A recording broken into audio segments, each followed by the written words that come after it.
Hey guys, welcome back to my channel. It's your favorite aproko girl Anita. If you're new to this channel, please do well to subscribe and turn on post notifications so that I can get notified each time I post a video. And don't forget to give this video a big thumbs up. So in today's video, we have a lot of agendas to agenda. We're going to be talking shower moments, winnings, rap battles, fake promises, a lot of things that we're going to talk about today. So if you want to see all of that, keep watching. I'm going to start with winnings, but before I even go any further, this video shout out goes to Udochukwu Daniel and Arit Bokwe. 2 plates of Nkwobi for you with palm wine. Thanks for supporting. So for the winnings, 3 housemates won 3 million naira today. That's 1 million naira each. These housemates are just like balling on a balling level. So it was for the darling task. The way it was divided into 2 parts. The first part was for them to do like a photo shoot. They just allowed them to make their hair. They gave them props and different things that they're going to use for the photo shoot. So the guys made the ladies' hair,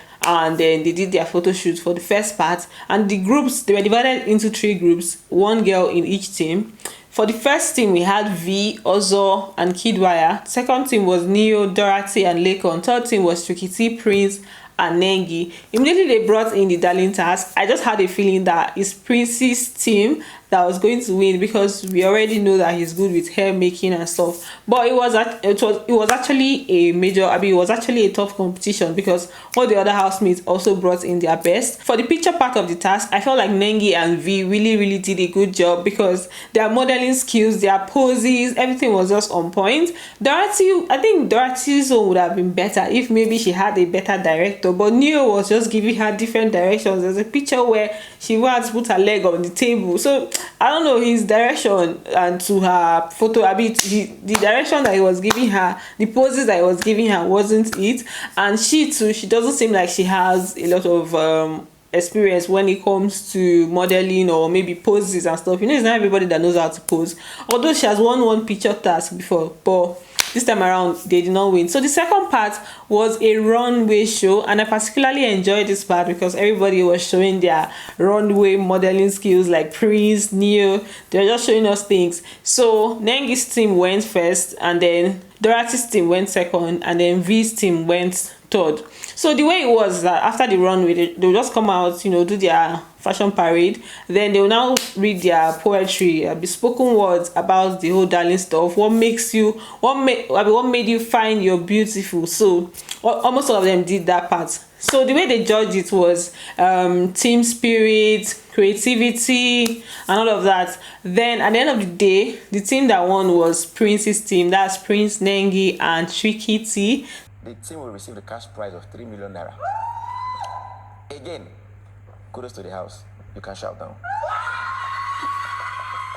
It's all right, it's okay. Thank you. So they are 1 million naira richer. Meanwhile, there was a conversation that OZO and Dorothy they were having that was quite interesting. It was a long conversation, but they were talking about 2 major things. One was the microphone infringements that OZO has been having. You know, Big Brother has been warning him. He even has a strike for whispering. I think normally OZO's voice, there's a way he talks. Sometimes he talks as if he swallowed hot yam.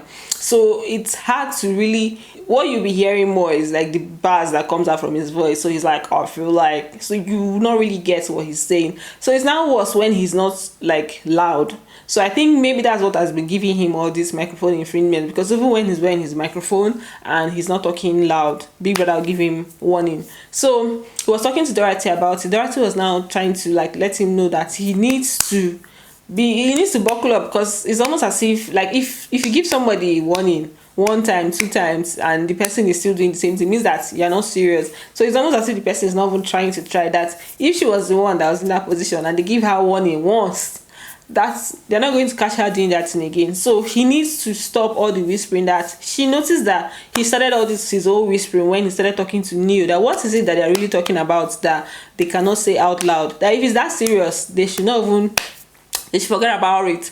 So they now entered NENGI's conversation somehow.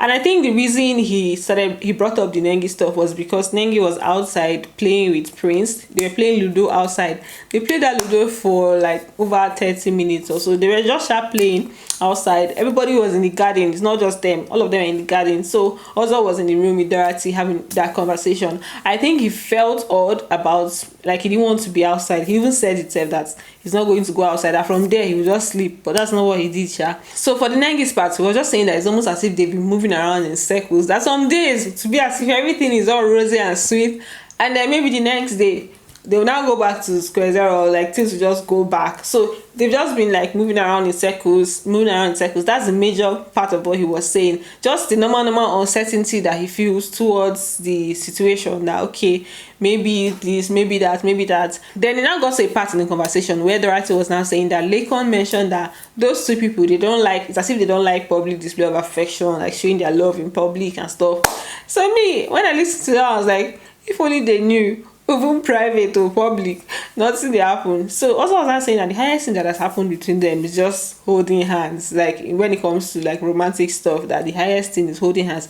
That even with the bathroom saga, that it was always like maybe sometimes he would just be there standing and she'll be having a bath. Oh, God. I've seen NENGI already, but they like hold hands, so that's the maximum thing that will happen. Like even the time of taking showers together, just like one person is taking a shower, the other person is waiting. Or most times it's me, I'll just take my shower. We'll just stay. So it was not, maybe he was just saying that based on the fact that some people might have felt like maybe in the bathroom they didn't just like, for two people to be having their baths together in the bathroom that's like clothes and shit, maybe they were doing touchy and stuff. So he was just saying that maybe there was nothing like that. It was always like one person's having their bath or they're just gisting, nothing major with the bathroom ish. Then there's something that OZO said. He was like, he's wondering what his family will be thinking about him right now. And I'm like, you really need to wonder, because I'm sure they'll be like, ha, OZO, what is going on with my son? So he just said that one, and I'm like, oh, so you even know that this thing that you're doing, people will be wondering what is up with OZO, like what is up? So I just found it very hilarious and funny. Let's now talk about the love letter, the famous love letter. Never in the history of Big Brother have I seen somebody write a love letter to another person. Brothers, have you seen? In fact, OZO has broken record. Like, I give it to him for this particular thing that he did. I give it to him because he has broken record. I'm just going to quickly try and read it. So one of the tissue papers, he wrote it on tissue paper. He said, I know I love you because none other has made me feel this way. You're a blessing and a kind person. I can watch you for a lifetime. You are my favorite movie, NENGI. Oshe, we go love. Oh. With you, I want everything. With you, I always have a friend and lover. Your smile and laugh gives me joy. Okay, I've met many, but none have made me love the idea of love like you have. NG baby. Oshe, NENGI in her house, a nickname. NG baby. My love for situationships does not exist because of, I didn't even see the remaining part. So I don't know. I don't know why this is funny. This is love matters. Okay, I need to be serious. So NENGI said she's going to reply. We are waiting and hoping for the reply. These people are giving us content, like play like joke. They're giving us plenty content. So let's just wait and see the reply. Maybe she's going to reply, have you eaten today? Are you hungry? Do you need crayfish in your rice or something? We don't know, but let's just wait for the reply, sha.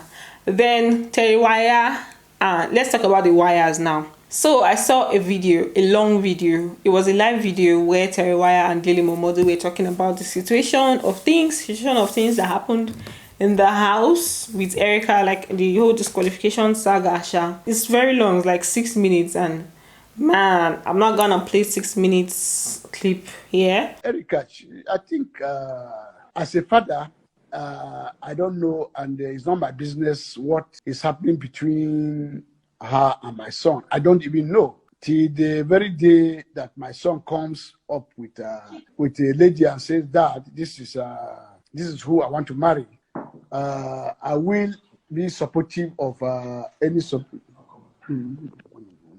The Erica saga really pained me. Unfortunately, on the day of that incident, I was hosting people to a dinner, so I didn't watch what happened, what transpired on that Saturday. But the following day, when I saw the eviction period and when I read a lot of things that were happening on Facebook, I felt very, very, very, very bad, because I saw in Erica a very smart girl who was so protective of my son. To me, as a human being, she is a wonderful, wonderful, wonderful person. Just a very, very good heart. And really, if my son should win this, I will make sure that he gives her half of his winning.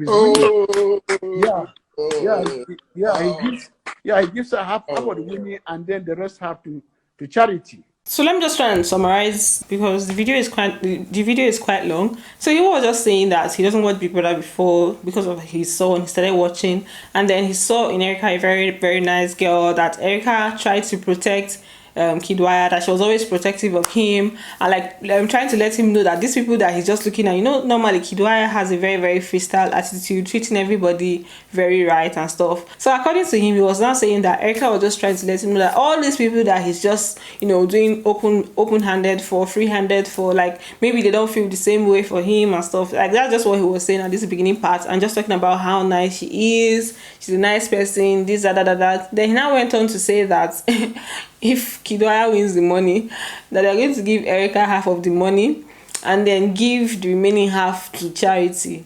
When I heard that part, I'm like, that's like really, really, I don't know, it just sounded like absurd or weird to me. Like, okay, first of all, KIDDS is not winning this year's Big Brother, because we know that, I feel like at this point we already know that we have an obvious winner, LAYCON, except he beats somebody in the house and they have to send him home. But so far he's in that house, he's definitely going to win the money. Some people are saying that, these are different people's opinions. Some people are saying that maybe it's just to get Erica's fans to vote for KIDDS. Then some are just saying that, oh, instead of him to do that, since they have billions of naira, they should just kukuma look for as in that amount and just give her. So just different opinions, sha. So we are waiting to see how that plays out. I'm just waiting to see how it's going to be when KIDDS comes out. I'm very sure that they're going to meet up or something. That's KIDDS and Erica. They might not go for that to do like relationship, but I know that they're going to be really, really good friends that will be there for each other.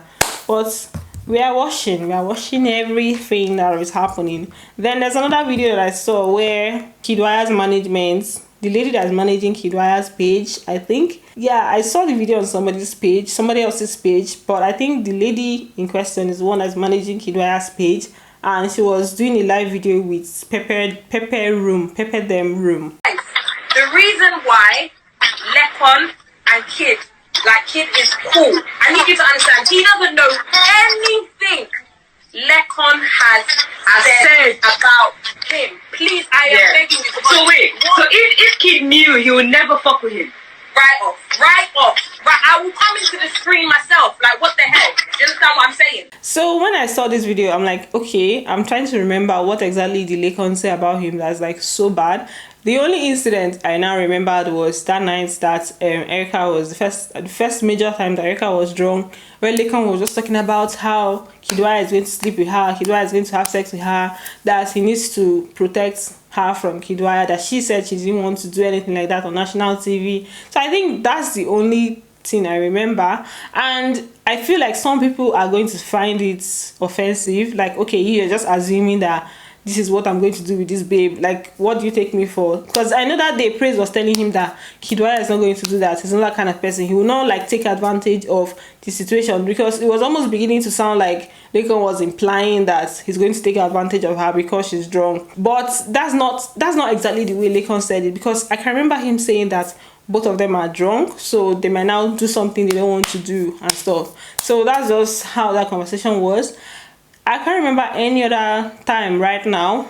I can't really remember. Maybe they're talking about something else. I don't know, but I can't remember any other time right now. So she was just saying that if KIDDS knew that they will not be close, I don't know. I personally don't think so. KIDDS doesn't seem like that kind of person. He has heard more things about himself. When Lucy said she didn't want to work with him, he literally gave her a hug. So I don't think it will make them not to be cool as friends. He'll just explain what happened and they'll still be okay. The guy doesn't seem like somebody that takes things to heart like that.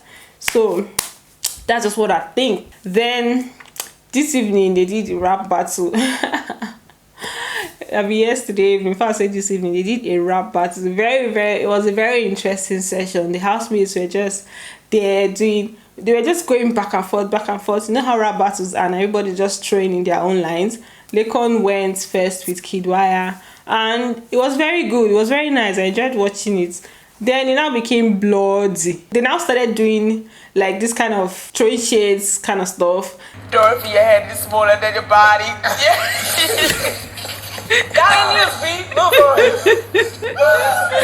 Yeah. Dorothy threw shades, like insulted TRIKKY that his hairline. This is he does not have hairline again. TRIKKY now insulted her that she's shapeless. He was in the rap battle, but me when I was watching, I was like, hey God, so these people are just revealing what they just think or something, because sometimes that's when you now be hearing the truth. Then V and Neo's owner, that one, they just finished each other. The things that they said, plenty things that were said today. It was actually funny, because when somebody throws online, you know how it is now, everybody will now be like, hey, you know, it's just being in support of that person, and maybe the other person will just be weak. It was just an interesting rap battle. Then outside, they now carried it out to us outside, where OZO and NENGI, they were having a conversation. They didn't really show us the full conversation. Praise the Lord, because I was enjoying that rap battle. It would have not been nice if they cut it halfway and went outside for us to be listening to lover boys and lover girls talking. At that time, it was the wrong time to do that. When they took us there, they were just talking about this whole love matters. I knew that he was going to question her about it. Like, after talking to Dorothy, I knew that he was going to still talk to her about the situation at hand. And I feel like his concern, one of the major concerns he has, was the fact that NENGI was outside with Prince playing game, because he was talking about it to Dorothy. Then later on, NENGI was now playing with KIDDS. There's this ball game that they play on their dining table. NENGI was now playing with KIDDS. So me, I was now saying, hey, this one that only the one that she was doing with Prince, it was already also was already like feeling some kind of way. He wanted to faint. When he now sees this one, what's now happen? So, but one thing I really like is the fact that he speaks to her about his concerns. Like, whatever comes to his mind, he talks to her about it. At least it's not the one that maybe he'll go around and tell everybody, and he will not now tell her about it, then she will know what is going on. So I really like the fact that he speaks to her about whatever he has in his mind. So it makes sense. That's it for today, guys. This is where I drop my pen. This is where I sign out. Thank you for watching, and don't forget to give this video a big thumbs up, and I'm going to see you in my next video. Bye. Love you.